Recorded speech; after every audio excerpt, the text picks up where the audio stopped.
Takole smo v našo kamero ujeli otroke, mladostnike, njihove spremljevalce, ki so pravkar prišli z izleta, ko so z morske strani opazovali slovensko obalo. 33 otrok je ta teden na terapevtskih počitnicah na Debelem rtiču. Osnovno je to, da preživijo en teden na morju, ker marsikdo si tudi tega ne more privoščiti. Drugič, da pač ima določene terapije v tem tednu, kot je muzikoterapija, fizioterapija, se nekateri tudi naučijo plavanja. Staršem pa predvsem to, da jih razbremenimo vsakodnevnega skrbi, zato nas je prostovoljcev tle kar veliko število, 30, 40, 50 vsakodnevno. Jezik zanje sploh ni ovira, da se ne bi razumeli. Za jezik sploh ni ovira, prej prijetna izkušnja, tako da zmeraj se znamo sporazumeti, če pa ni, na koncu se smejemo in to mislim, da pove vse. Veliko jim pomeni, da se družijo in tako vidijo, da niso sami.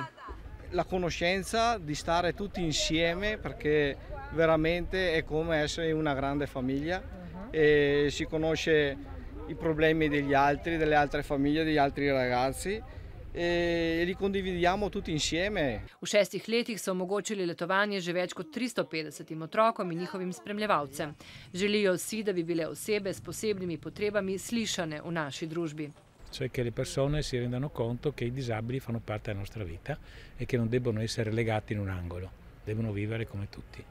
Zato si bodo prizadevali, da se to čezmejno sodelovanje še razširi, tako na naši kot na italijanski strani.